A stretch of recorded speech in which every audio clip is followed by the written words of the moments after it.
I'm Mary, and I'm 29 years old. 6 months ago, I thought I knew what my future looked like. A comfortable house in suburban Connecticut, family dinners every Sunday, and a husband who promised to love me through everything. Then I found the divorce papers hidden in Kevin's briefcase and realized I'd been living in a fantasy. The house we'd bought together was now solely in his name. The joint accounts had been quietly emptied. Even our daughter Emma's college fund had mysteriously vanished into investments I couldn't access. Kevin had been planning this for months while I played the perfect wife. Where are you watching from today? Drop your location in the comments below and hit that like and subscribe button if you've ever felt completely blindsided by someone you trusted. You'll definitely want to stick around for what happened next. The divorce was swift and brutal. Kevin's family lawyer made me look like an unfit mother who contributed nothing to the marriage. Since I'd been a stay-at-home mom for 4 years, I had no recent employment history. The judge awarded Kevin primary custody, leaving me with every other weekend and alternating holidays. My lawyer, the only one I could afford, barely glanced at my paperwork. "You should have documented more," he said, reviewing Kevin's financial statements. "Hard to prove what you can't show in court." I moved into a cramped apartment across town, the kind with thin walls and a broken air conditioner. My new life consisted of working double shifts at a local diner, saving every penny for Emma's visits, and trying not to think about how completely I'd been outmaneuvered. Kevin had remarried within 3 months. Sarah was everything I apparently wasn't: successful, independent, and childless. She worked in marketing, drove a BMW, and had never changed a diaper in her life. Emma mentioned her constantly during our brief phone calls. "Sarah bought me new clothes," Emma would say in her tiny voice. "Sarah knows all the Disney princess names. Sarah makes the best pancakes." Each mention felt like a small knife twist. This woman was becoming the mother I was supposed to be. The worst part wasn't losing Kevin. I'd gradually realized our marriage had been more convenience than love. The worst part was losing daily access to my daughter, watching another woman step into the role I'd been born to fill. But I was adapting. Slowly, painfully, I was building something new. The diner job was temporary. I'd enrolled in online courses to become a paralegal. The apartment was small, but it was mine. And Emma still ran to me every other Friday, her face lighting up when she saw me waiting in the school pickup line. I thought I was healing. I thought the worst was behind us. December arrived with an early snowstorm that turned Connecticut into a postcard. I'd been planning Emma's Christmas visit for weeks, buying presents I couldn't afford, and decorating my tiny apartment until it looked like Santa's workshop had exploded. The custody agreement gave me Christmas Eve and Christmas morning. Kevin would get her back by noon on the 25th. 20 hours. That's what my daughter's Christmas had been reduced to. Emma called me 3 days before Christmas, her voice smaller than usual. "Mommy, are you coming to get me?" "Of course." "Sweetheart. Christmas Eve, just like we planned. But Sarah said maybe we should all stay together this year. Like a real family." The words hit me like ice water. "What do you mean, baby?" "She said it might be confusing for me to go back and forth, that Santa might get mixed up about where to leave presents." I gripped the phone tighter. "Santa knows exactly where you'll be, Emma. We talked about this, remember? You get Christmas Eve with Mommy, then Christmas Day with Daddy." "Okay," she whispered, but I could hear the uncertainty in her voice. After we hung up, I called Kevin immediately. "We need to talk about Christmas." "Mary, I'm at work. Your fiancé is telling our daughter she shouldn't come to my place for Christmas. That wasn't part of our agreement." Kevin sighed, that patronizing sound I'd grown to hate during our marriage. "Sarah's just trying to help." Emma seemed confused about the schedule. Emma was fine until someone started filling her head with ideas about real families. "The custody order is clear. Kevin, don't make this harder than it has to be. Look, we could be flexible here. What if we did Christmas morning all together, for Emma's sake?" The suggestion was so absurd I almost laughed. "Absolutely not. I'll pick her up Christmas Eve at 6, just like we agreed." "Fine, but Sarah's right. You know, all this back and forth isn't healthy for a 4-year-old. I wanted to scream that 4-year-olds shouldn't have to deal with back and forth because their fathers shouldn't abandon their families for younger women. Instead, I said, "See you Monday," and hung up. That weekend, I drove to Kevin's house to drop off Emma's presents. The house looked like something from a magazine. Perfect landscaping, expensive decorations, a Mercedes and BMW in the driveway. Sarah answered the door, wearing a cashmere sweater that probably cost more than my monthly rent. "Oh, hi, Mary." Her smile was practiced perfection. "Kevin's not here. I just wanted to drop these off for Emma." I held up the carefully wrapped packages. "That's so thoughtful." She took them with the kind of condescending kindness people use with children. Though, we've already gotten her quite a lot. Maybe next time check with us first. We don't want to overwhelm her. The audacity took my breath away. This woman, who'd known my daughter for 6 months, was telling me how to buy Christmas presents. Christmas Eve morning, I woke up with excitement I hadn't felt in months. Emma was coming home for Christmas. Not Kevin's house, home, to the place I'd made just for her. I'd hung lights around every window, baked sugar cookies shaped like snowmen, and wrapped her presents in paper covered with cartoon reindeer. The apartment looked magical, even if it was tiny. At exactly 6 o'clock, I pulled into Kevin's driveway. The house was ablaze with lights, and I could see movement through the large windows.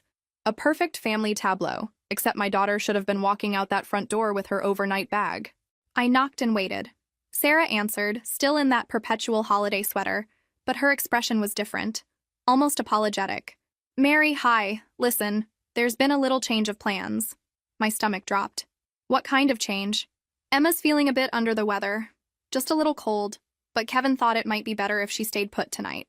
You know how kids are when they're sick. They just want familiar surroundings." Through the window, I could see Emma in the living room, playing with what looked like a new dollhouse. She was laughing, running around, showing no signs of illness whatsoever. "She looks fine to me," I said evenly. "And she's supposed to be with me tonight." I know. Kevin was going to call you, but he's at the store getting medicine. Maybe you could pick her up tomorrow afternoon instead, after she's feeling better?" "Tomorrow afternoon?" "Sarah, today is Christmas Eve. Our agreement gives me Christmas Eve and Christmas morning." She tilted her head with fake sympathy. "But if she's sick?" "She's not sick." I stepped forward slightly. "I can see her through your window. She's running around perfectly fine." Sarah's mask slipped for just a second. I saw something calculating in her eyes before the concerned stepmother act resumed. "Well, even if she's feeling better now, we wouldn't want to risk her getting worse. Maybe it's better to be safe." Behind her, I heard Emma's voice. "Is that Mommy? I want to see Mommy." "Just a minute, sweetie," Sarah called back, then turned to me with that plastic smile. "Like I said, Kevin will call you later to work something out." She started to close the door. I put my hand on it firmly. "I'm not leaving without my daughter. Mary, please don't make this difficult. Emma's had a long day and—" "Emma," I called past Sarah's shoulder. "Mommy's here." I heard running footsteps, and then Emma appeared behind Sarah, her face lighting up when she saw me. "Mommy, I've been waiting for you. Sarah said you might not come because I was sick, but I'm not sick. See?" She jumped up and down to demonstrate her health. Sarah's jaw tightened. "Emma, sweetie, remember what Daddy and I talked about? About staying close to home when you're not feeling well?" Emma's face scrunched in confusion. "But I feel good. And it's Christmas Eve. Mommy and I are going to make cookies and watch movies and—" "Get your overnight bag, sweetheart," I said firmly. "We have a big night planned. Have you ever had someone try to manipulate your own child against you? How did you handle it? Share your thoughts in the comments below." Sarah and I stared at each other across the threshold while Emma ran to get her bag.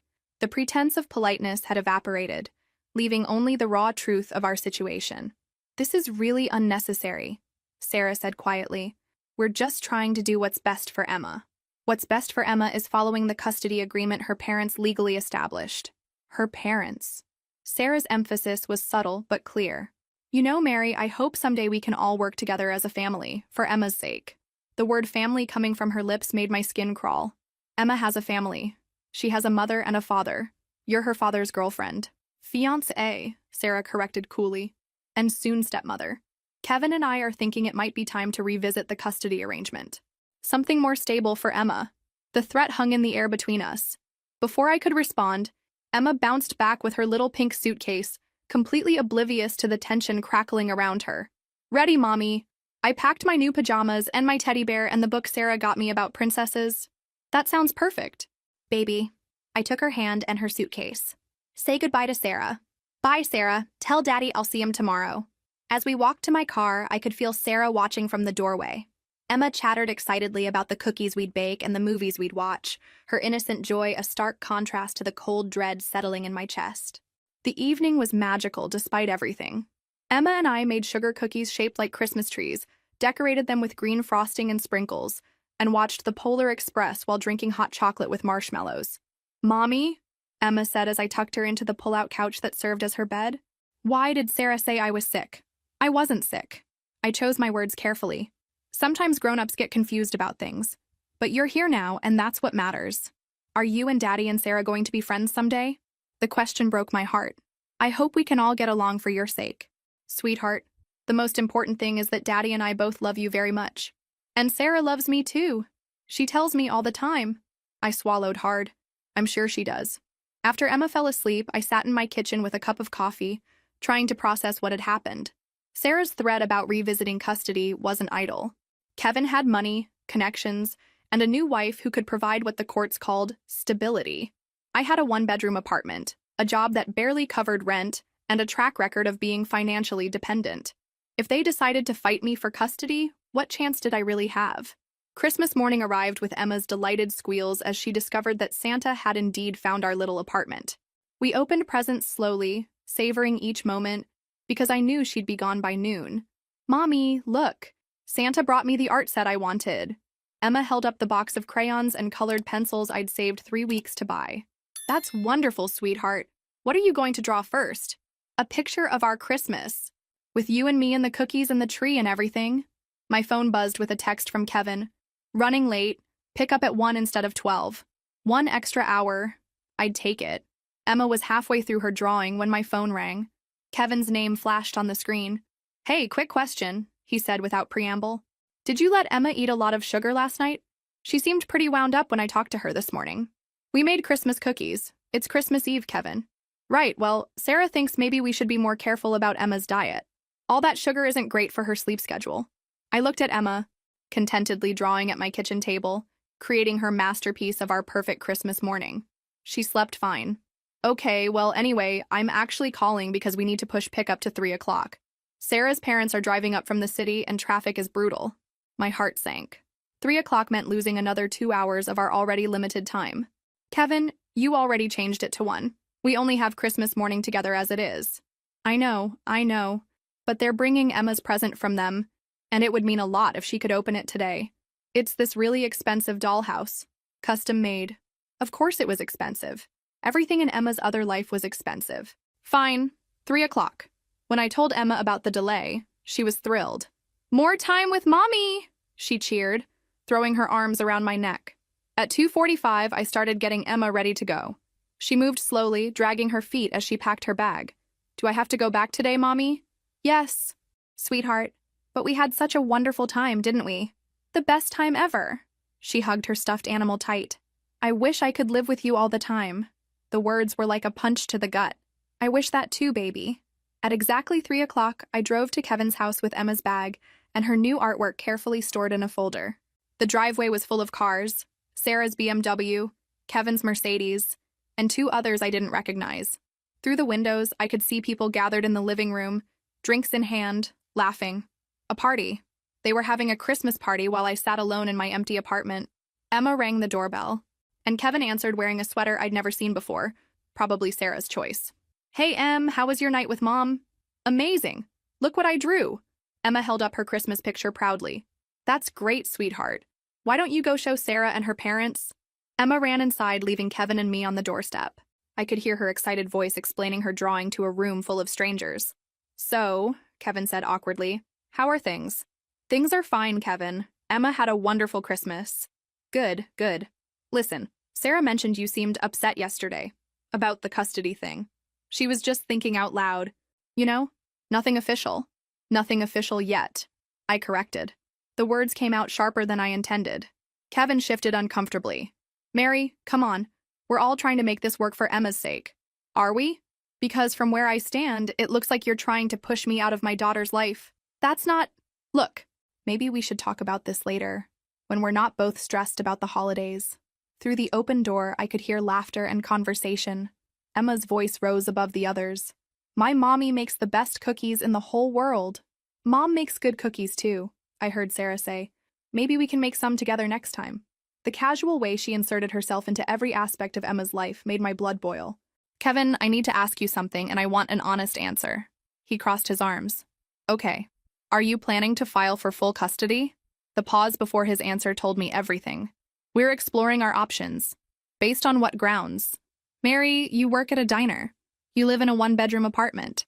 Emma's bedroom here has her own bathroom, a walk-in closet, and educational toys chosen by child development experts. I work at a diner because I'm putting myself through paralegal school while trying to rebuild the life you destroyed. Emma's bedroom at my place has everything she needs plus something your house can't provide. Which is her mother's undivided attention. Kevin's jaw tightened. Sarah loves Emma like her own daughter. Sarah has known Emma for 6 months. I carried her for 9 months, gave birth to her, nursed her through every illness, celebrated every milestone. You don't replace that with expensive toys and a bigger bedroom. Maybe not, Kevin said quietly, but courts care about stability. Mary, financial stability, educational opportunities. Emma could go to private school here. She could have tutors, music lessons, sports camps. Things I can't afford, you mean. Things that would give her advantages. I stared at him. This man I'd once loved enough to marry, who was now calculating how to take our daughter away from me based on dollar signs. She's 4 years old, Kevin. She doesn't need advantages. She needs her mother. She has you every other weekend. Every other weekend. I repeated the words slowly. Is that really what you think motherhood should be reduced to? Twice monthly visits? Before he could answer, Emma appeared in the doorway. Mommy, come see the dollhouse. It's as big as my bedroom. I knelt down to her level. That sounds amazing, sweetheart. But Mommy has to go now. But you just got here. I've been here for a few minutes, Em. We spent all morning together, remember? Oh yeah, her face brightened. We made the best Christmas ever. When can we do it again? Soon, baby. Very soon. I hugged her tight, breathing in the scent of her shampoo, memorizing the feel of her small arms around my neck. These moments were becoming precious because I was learning they could be taken away. As I drove home through the darkening afternoon, Sarah's words echoed in my mind. Maybe it's time to revisit the custody arrangement. They were coming for my daughter, and I was just beginning to understand how much I was willing to fight to keep her.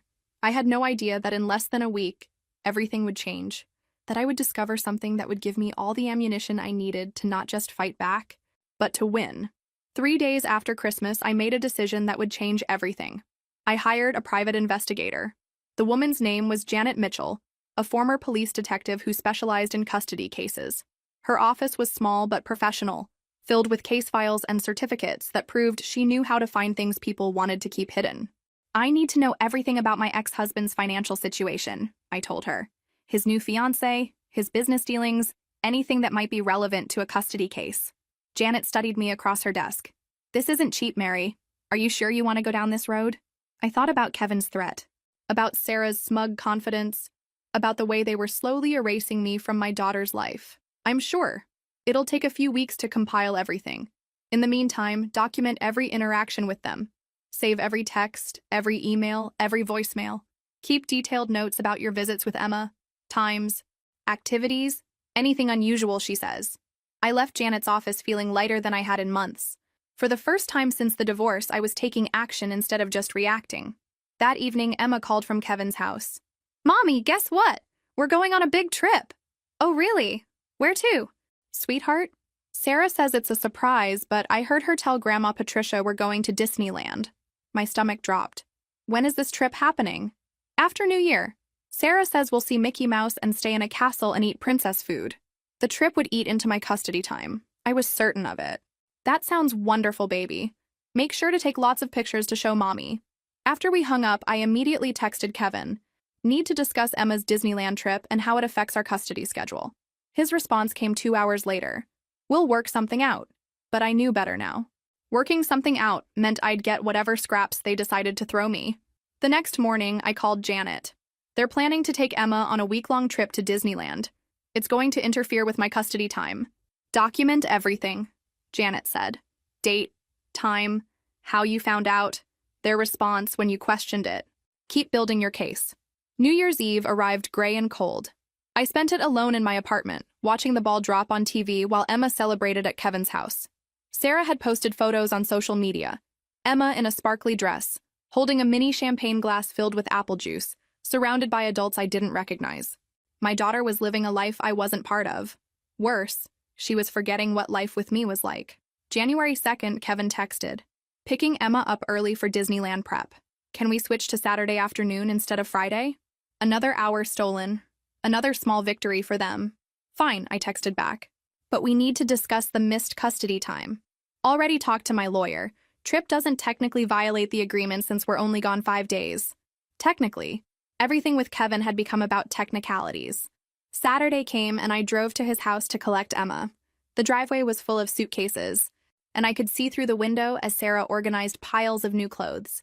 Everything Emma would need for her magical vacation. Emma ran out wearing a new outfit I'd never seen before, her hair styled in elaborate braids that had clearly taken someone hours to create. "Mommy, look at my hair.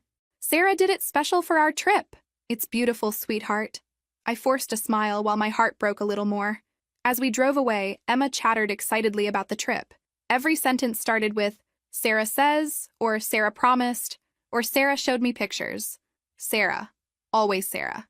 "Mommy," Emma said suddenly, "why don't you ever take me on big trips?" The innocent question hit like a physical blow. How do you explain to a 4-year-old that mommy works 2 jobs just to afford groceries while daddy's new family has unlimited funds for magical vacations? "Well, sweetheart, we have our own special adventures. Don't we? Remember our Christmas cookies and movie nights?" "Yeah, but Sarah says Disneyland is the most magical place on Earth. She says I'll see real princesses." What do you think happens when one parent can afford Disneyland while the other can barely afford dinner? Have you seen how money gets weaponized in custody battles? Share your thoughts below. Janet called me on January 15th with news that made my hands shake. "I found something interesting about your ex-husband's business," she said. "Kevin's been hiding assets through his company. Offshore accounts, shell corporations, investment properties listed under fake names. We're talking about substantial money that was never disclosed during your divorce." I sat down hard on my couch. How much money? Close to $2 million. Maybe more. Money that should have been considered marital assets. The room spun around me. $2 million.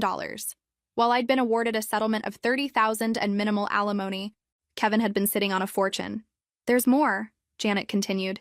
"His fiancée, Sarah? She's been helping him hide assets. Her marketing company has been billing his business for services never rendered. It's money laundering, Mary. They've been funneling marital assets through her business to keep them away from you." I could barely breathe. What does this mean? "It means you were defrauded. Your divorce settlement was based on false financial information. You have grounds to reopen the entire case." Can they get in trouble for this? Legal trouble? Absolutely.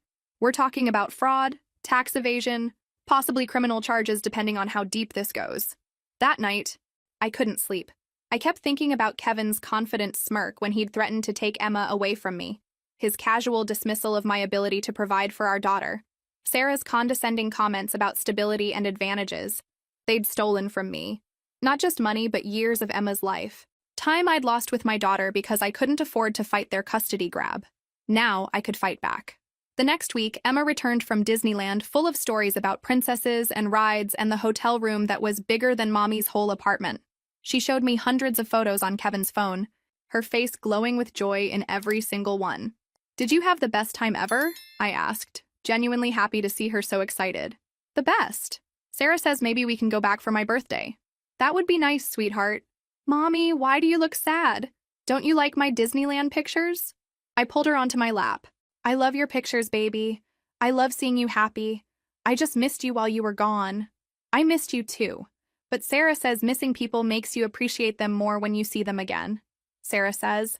The phrase that had become the soundtrack of my life. "Sarah's very smart," I managed.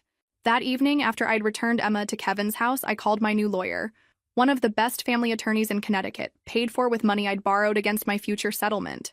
"We have enough evidence to not only reopen your divorce case, but to file criminal charges," she told me. "The question is, how far do you want to take this?" I thought about Emma in that sparkly dress, surrounded by Kevin's wealth while I scraped together coins for gas money. I thought about Sarah's threats and Kevin's dismissive attitude, and the way they'd both assumed I was too weak to fight back. "As far as the law allows," I said. The call came at 11 o'clock on a Thursday night in late January. Kevin's panicked voice crackled through my phone. "Mary, I need you to come get Emma. There's been an incident." "What kind of incident? Is she hurt?" No, she's fine. But Child Services is here, and they're asking questions about living conditions. Sarah and I need to sort some things out." My blood turned to ice. "Child Services? Kevin, what happened? Just come get her, okay? We'll explain everything later." I threw on clothes and drove through the snowy night to Kevin's house. Police cars lined the street, their red and blue lights painting the snow in eerie colors. A social worker met me at the front door. "Ms. Thompson, I'm Linda Walsh from the Department of Children and Families. We need to place Emma with you temporarily while we investigate the living situation here." What investigation? What's going on? Behind her? I could see Kevin pacing in the living room, while Sarah sat on the couch, her head in her hands. Both looked like their perfect world had just imploded. A neighbor called about possible neglect. We found Emma outside in the backyard at 10 o'clock at night, in 30-degree weather, wearing only pajamas. She said she was locked out of the house. My knees nearly buckled. Where was she locked out? According to Emma, she went outside to look for her stuffed animal and the door locked behind her. She said she knocked and called for her parents, but no one heard her. Where were Kevin and Sarah? Linda's expression darkened. They claim they were in the basement, doing laundry with music playing. They say they didn't hear her. I looked past Linda to see Emma sitting in a police car, wrapped in a blanket, clutching the teddy bear I'd bought her for Christmas. She looked so small, so scared. How long was she outside? We're not sure. The neighbor who called said she first noticed Emma around 9:30, but didn't call immediately because she thought parents were nearby. When she looked again at 10 and saw Emma still there, crying, she called 911. 30 minutes. My 4-year-old daughter had been locked outside in freezing weather for at least 30 minutes while her father and his fiancée claimed they were doing laundry. Can I take her home now? Yes. We'll need to do a full investigation before determining if she can return to her father's custody. As I walked toward the police car, Kevin intercepted me. Mary, this isn't what it looks like. Emma knows she's not supposed to go outside alone. We've told her 100 times. She's 4 years old. Kevin, 4-year-olds don't have perfect judgment about doors locking behind them. The door doesn't usually lock automatically. There must have been a malfunction. There must have been, I repeated flatly. Just like there must have been a reason you couldn't hear your daughter screaming for help. We were in the basement. I don't care where you were. Our daughter was outside alone in freezing weather. She could have died. Kevin's face crumpled. Mary, please, you know I would never intentionally hurt Emma. This was an accident. Was it? Because from where I stand, it looks like criminal negligence. I continued to the police car where Emma sat shivering despite the blanket. Mommy! She reached for me as I opened the door. I was so scared. I couldn't get back inside and it was so cold and I called for Daddy, but he didn't come. I lifted her out of the car, holding her tight against my chest. She was still cold, her little hands like ice against my neck. You're safe now. Baby, Mommy's here. As I carried Emma to my car, I heard Sarah's voice behind me. This is going to ruin everything. She was right, but not in the way she thought. The emergency custody hearing was scheduled for the following Monday. By then, Janet's investigation had uncovered even more damaging information about Kevin and Sarah's lifestyle. They've been throwing parties while Emma was in the house, Janet reported. Social media posts show adults drinking heavily, staying late into the night. One neighbor mentioned seeing Sarah passed out on the front lawn after a party last month, while Emma was there. According to the timestamps on the social media posts, yes. My lawyer, Patricia Chen, reviewed the evidence with practiced efficiency. Between the financial fraud, the negligence incident, and the pattern of questionable parenting choices, we have grounds to petition for full custody. What are the chances? With this much evidence? Very good. But Mary, you need to understand, Kevin and Sarah are going to fight dirty. They're going to try to make you look unfit. How? Your living situation, your employment history, anything they can twist to make you seem unstable. I thought about my tiny apartment, my job at the diner, my night school classes. Everything that had been used against me before. Let them try, I said. The difference is, everything they're going to say about me is irrelevant to Emma's safety. Everything we're saying about them could have killed her. The weekend before the hearing, Emma stayed with me. She was different, quieter, more clingy. She kept asking if she was in trouble for going outside. No, sweetheart, you're not in trouble at all. Sometimes grown-ups make mistakes, and we have to make sure everyone stays safe. Is Daddy in trouble? The question broke my heart. Despite everything, Emma loved her father. I couldn't destroy that, even if I wanted to. Daddy and Sarah need to learn some new ways to keep you safe. That's what the judge is going to help figure out. Monday morning arrived gray and cold. I dressed Emma in her nicest outfit and took her to my neighbor, Mrs. Rodriguez, who'd volunteered to watch her during the hearing. Bring her home, mija, Mrs. Rodriguez whispered as I hugged Emma goodbye. The courthouse was intimidating, all marble and authority. Kevin sat at one table with his lawyer, Sarah beside him in a conservative outfit that couldn't hide the panic in her eyes. They'd hired one of the most expensive family lawyers in the state. My lawyer was good, but she wasn't fancy. What she had was truth on her side. The hearing lasted 3 hours. Kevin's lawyer tried to paint me as a vindictive ex-wife using my daughter as a weapon. My lawyer presented bank records, social media posts, police reports, and Janet's investigation findings. The moment that changed everything came when Judge Morrison asked Kevin directly, "Mr. Thompson, can you explain how you didn't hear your daughter calling for help?" Kevin stammered through his explanation about basement laundry and loud music. It sounded weak even to his own ears. "And Ms. Bennett," the judge turned to Sarah, "you were also in the basement during this time?" "Yes, Your Honor. We were reorganizing storage and had music playing while we worked." "At 10 o'clock on a school night?" Sarah's face flushed. We like to be productive in the evenings." Judge Morrison's expression remained neutral, but I could see the skepticism in his eyes. The final blow came when my lawyer presented photos from Sarah's Instagram account. Pictures posted the same night Emma was locked outside, showing Sarah and Kevin drinking wine and laughing in what was clearly the main floor living room, not the basement. "Your Honor," my lawyer said quietly, "these photos were posted at 9:47 p.m. The metadata confirms the time and location. They show Mr. Thompson and Ms. Bennett on the main floor of their home, not in the basement, at the exact time they claim they couldn't hear Emma calling for help." The silence in the courtroom was deafening. Judge Morrison didn't rule immediately. He scheduled a follow-up hearing for the following week, ordering supervised visitation for Kevin and a full investigation into the household by Child Services. "This is temporary," Patricia warned me as we left the courthouse. "Don't celebrate yet." But I couldn't help feeling hopeful for the first time in months. Emma was safe with me, and the truth was finally coming out. That evening, as Emma and I made dinner together in my tiny kitchen, she asked the question I'd been dreading. "Mommy, am I going to live with you now?"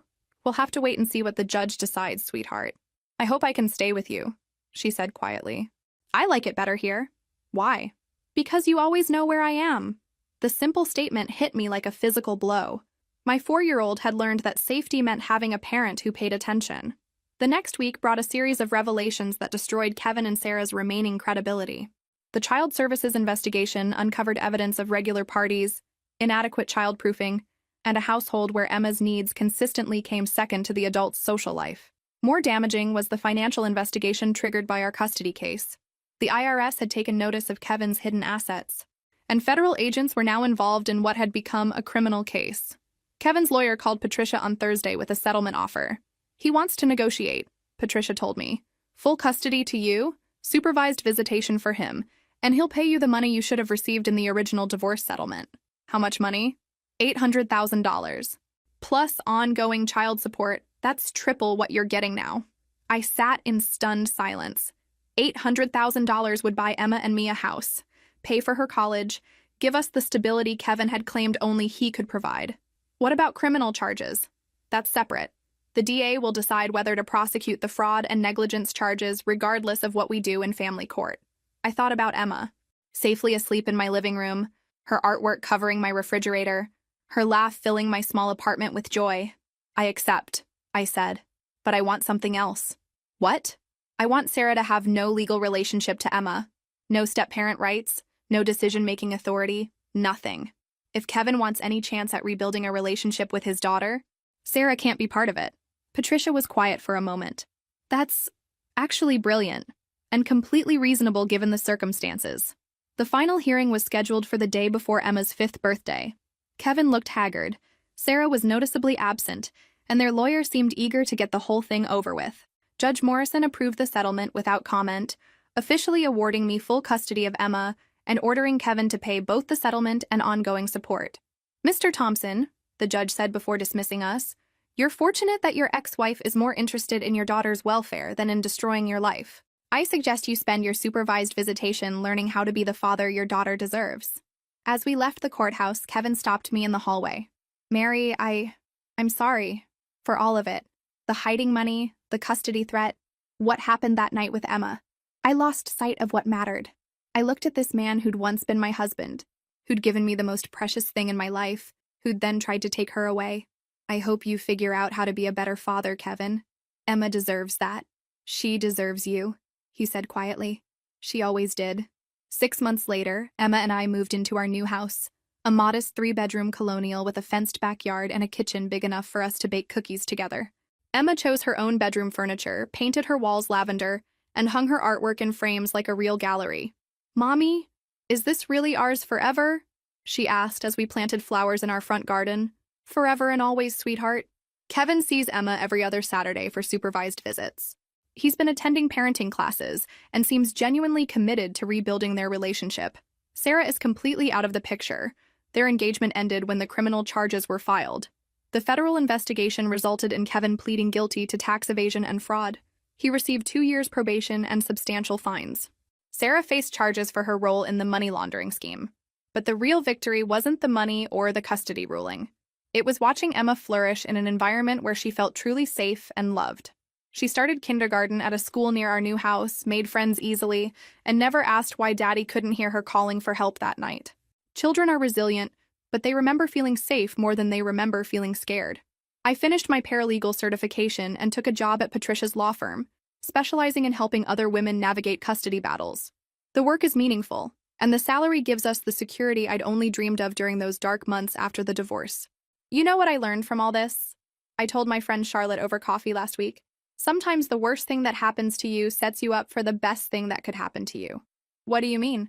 If Kevin hadn't tried to take Emma away from me, I never would have hired an investigator. I never would have discovered the hidden assets. I would have spent years struggling financially while he lived in luxury.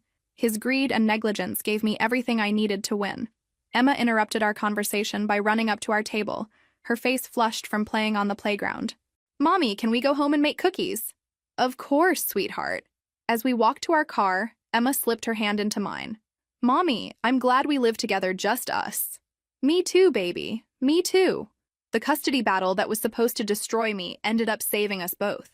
Sometimes the people who underestimate you give you the greatest gift of all, the motivation to prove them wrong. If this story resonated with you, make sure to like and subscribe for more real-life stories of overcoming the odds. Remember, no matter how powerless you feel, truth has a way of surfacing when you're brave enough to fight for it. And to any parent fighting for their child, document everything. Trust your instincts and never give up. Your kids are counting on you to be their voice when they can't speak for themselves. Thank you for listening to Emma's and my story. Sometimes the ending you didn't plan turns out to be exactly the beginning you needed.